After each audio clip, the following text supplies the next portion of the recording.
आज हम उत्तर लेखन की कुछ दुश्वारियों की चर्चा करेंगे जो कॉम्प्लिकेसी आती हैं। प्रश्न के पूछले, आलोचनात्मक समीक्षा कीजिए, टिप्पणी कीजिए, चर्चा कीजिए, स्पष्ट कीजिए, आलोचनात्मक मूल्यांकन कीजिए, आलोचनात्मक परीक्षण कीजिए, इस तरीके से जो भी तुलनात्मक परीक्षण कीजिए, जो भी है। तो आज हम एक दो बिंदु, जैसे टिप्पणी है, आलोचनात्मक परीक्षण है और आलोचनात्मक मूल्यांकन के बारे में आपको बताएंगे। देखो भैया, कुछ बातें स्पष्ट हो लें। जब तक अच्छा अध्ययन नहीं होगा इन बातों का कोई मतलब नहीं होगा। Go to basics, up to update. Basic clear हो, वह पूरी तरीके से सामाजिक, आर्थिक, राजनीतिक संदर्भों को लेते हुए सांगोपांग, आद्योपांत, होलिस्टिक अप्रोच, कंप्लीटलीहुड के साथ, टोटल कंप्लीटलीनेस के साथ आसन्न वर्तमान तक वो संदर्भ परफेक्टली आपको स्पष्ट हो, इन डिटेल, इन डेप्थ कोई भी मुद्दा आपको स्पष्ट हो तो बात बनेगी। इतने के बाद आप आंसर लिखने की प्रक्रिया में अपने आप को उलझाएं, इन्वॉल्व करें तो बात बनेगी। और एक बात जो सर्वाधिक महत्वपूर्ण है, बोर्ड पे लिखी भी है, उत्तर में विवेक झलकें, विभूति झलकें, प्रगति झलकें। आई मीन उत्तर में आप दिखने चाहिए। जैसे कभी कभी पिक्चर में आप देखते हैं, कोई चिट्ठी छोड़ के गया है तो पता लगा कि कोई पढ़ता है तो उसमें उसका अक्स, उसमें उसकी राइटिंग नज़र आती है। तो उत्तर में आपकी झलक होनी चाहिए। अगर किसी संस्था या शिक्षक, चाहे वो कितना भी बड़ा क्यों न हो, अगर गया तो आपको नंबर नहीं मिलने वाला है। और अगर ऐसा हुआ तो उत्तर लेखन का उद्देश्य भी पूरा होगा। आप कितना भी अंक पा सकते हैं। अब इसका अभिप्राय 100-200% मत मान लीजिएगा। यूपीएससी में 70% तक आप पा सकते हैं, जो अब तक कोई नहीं पाया है। एक ऐसा रिकॉर्ड बनेगा जो कभी टूटेगा नहीं। 70% तक पा सकते हैं आप। ये तो रामानुजम का देश है, बड़े बड़े लोगों का देश है, विवेकानंद का देश है, कलाम का देश है। तो चलें, पहले हम आपको बताते हैं कि टिप्पणी कैसे करें, टिप्पणी लेखन कैसे करें। तो टिप्पणी जो कमेंट आप करते हैं, चूँकि आप करते हैं, इस नाते फर्स्ट ऑफ ऑल आप इसको जानें कि आपकी व्यक्तिगत विचार, पर्सनल ओपिनियन जरूरी होगी। अब टिप्पणी किस चीज़ पर पूछी जा रही है, कैसे संदर्भ पूछी जा रही है, अलग अलग मुद्दे हैं। फिलहाल पहली हेडलाइन आपकी होनी चाहिए। हेडलाइन डालनी नहीं है, क्रम से चीज़ को आप पूर्णता से के साथ जानें। और पहली बात जो कहें, सामान्य परिचय को, वह क्या है, क्यों है, कैसे है, कहाँ से है। ये हुआ सामान्य परिचय। यहाँ परिभाषा भी हो सकती है, उसके संदर्भगत सामान्य बातें हो सकती हैं, सामान्य जानकारियाँ हो सकती हैं जो वर्तमान के दृष्टिगत अपेक्षित हो। ध्यान रहे, रीजनेबिलिटी, तार्किकता और सामयिकता इस परीक्षा का प्राण है। नोट कर लिए, एक लाइन निबंध की लाइन हो गई। तो सामान्य परिचय में कब, कहाँ, क्यों, कैसे इत्यादि मुद्दे, अगर कुल शब्द जो आपको लिखने हैं, मान लो 100 शब्द, 10% इस पर आपका जाएगा।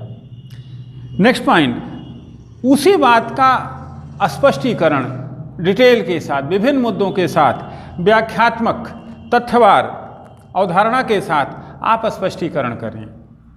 तो यह लगभग 40% होगी। तीसरा पॉइंट होगा आपका, क्या महत्व है, चर्चा का कारण क्या है और वर्तमान उसकी प्रासंगिकता क्या है। तो इस पर भी आपको 20%, यानी कि 100 शब्द में आपके ये हो गए 70% लगभग। चौथा पॉइंट होगा रोचक बिंदु, पॉइंट ऑफ इंटरेस्ट, क्या हो सकता है, इस पर 10%। और फाइनली आपके अपने कमेंट, अपने विचार, योर ओपिनियन, यह 10%। तो जैसे मान लो, यद्यप किसी प्रश्न, 2-4 प्रश्न के दृष्टिगत नए साल में हम आपको एक ही प्रश्न में सारी चीज़ें बता देंगे। जैसे मान लें आप श्रावस्ती पे लिख रहे हैं, तो आपने सामान्य परिचय, कुछ बौद्ध धर्म के अनुयायियों की नगरी थी, ये वो सब आपने लिख दिया। लास्ट में आप जैसे अब हमारी सरकार सांस्कृतिक और धार्मिक संदर्भों को से ज़्यादा महत्व दे रही है, तो बौद्ध धर्म की रक्षा हेतु, बौद्ध धर्म के प्रचार प्रसार हेतु गया से लेके कुशीनगर, पावापुरी, जो कुछ भी लुम्बिनी, कपिलवस्तु, श्रावस्ती में एक बौद्ध परिपथ बने, तो कुछ धार्मिक और सांस्कृतिक उद्देश्य तो आने वाली पीढ़ी के लिए पूरे भी होंगे, कुछ रेवेन्यू भी जुटेंगे। तो ये पॉइंट ऑफ इंटरेस्ट हो सकता है। और अंततः आप कुछ अपने विचार व्यक्त करें कि सरकार के ये कृत्य अगर ऐसे होते हैं तो समाज के लिए किस प्रकार उपादेय होंगे, सोशली, पॉलिटिकली एटसेट्रा। तो इस तरीके से अपनी टिप्पणी, कमेंट आप पूरा करें। नेक्स्ट, समालोचनात्मक परीक्षण, क्रिटिकली एग्जामिन करें या समालोचनात्मक मूल्यांकन, क्रिटिकली इवेल्युएट। पहला है परीक्षण, दूसरा है मूल्यांकन। परीक्षण में आपको डेप्थ में जाकर के विभिन्न आयामों की परीक्षा करनी पड़ेगी। वह क्यों है, कैसे है, क्या तथ्य है, डेप्थ के पूछे जाने का कारण क्या है, तमाम बातें, सोशली, पॉलिटिकली, इकोनॉमिकली, साइंटिफिकली, जो कुछ भी हो। और मूल्यांकन दूसरे में आप करेंगे, यह क्यों है, इसका लाभ क्या है, इसकी ज़रूरत क्या है, यह वर्तमान में चर्चा में क्यों है। तो इस तरीके से आप परीक्षण और मूल्यांकन का भेद करेंगे और बाकी चीज़ें सेम रहेंगी। जैसे पहला पॉइंट, संदर्भ का सामान्य परिचय व समथिंग तार्किक स्पष्टीकरण के साथ प्रश्न के अनुकूल, इस पे आप 10% बातें लिखेंगे, यानी कि 250 अगर है तो लगभग 25 शब्द। इसके बाद इनके सकारात्मक और नकारात्मक पक्ष, गुण दोषों के आधार पर विवेचन, यहाँ पे ज़्यादा लिखना पड़ेगा, 40%। और नेक्स्ट, तुलनात्मक परीक्षण व मूल्यांकन, यहाँ पे 20% लिखेंगे।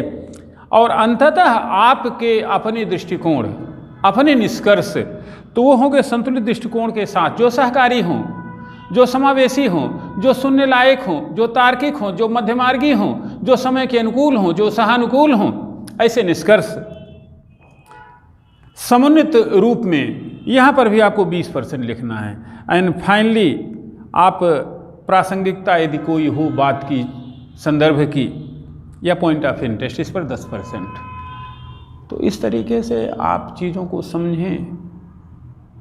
और परीक्षण का मुद्दा हो तो डेप्थ में जाके चीज़ों को पहले स्पष्ट करें, फिर उसको क्रिटिकली एग्जामिन करें कि क्या हो सकता, क्या नहीं हो सकता, क्या होना चाहिए। मूल्यांकन में आप उसको इवैल्यूएट करें कि सोशली, पॉलिटिकली, इकोनॉमिकली कितने उपादेय होंगे। तो इस तरीके से इनके आप आंसर करें। हमारी आपकी अगली मुलाकात इस संदर्भ में समीक्षा है, चर्चा करें, तुलनात्मक परीक्षण करें, ऐसे जैसे ढेर सारी बातें और एक वीडियो हम बताएंगे। और जब हम इतना बता लेंगे तो एक ही प्रश्न से सारी चीज़ें बताएंगे।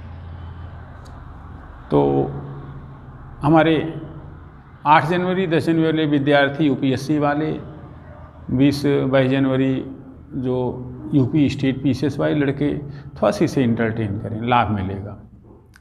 निबंध वगैरह की बातें भी यहीं से पैदा होती रहेंगी, विश्वास रखें। और आप लोग कानपुर आए हैं, आईएएस और यूपी पीएससी की परीक्षा को टॉप करने के लिए हिंदी माध्यम से हम आश्वस्त हैं, आप आश्वस्त रहें। आएँ कानपुर, करें आईएएस टॉप। धन्यवाद, जल्दी फिर मिलते हैं।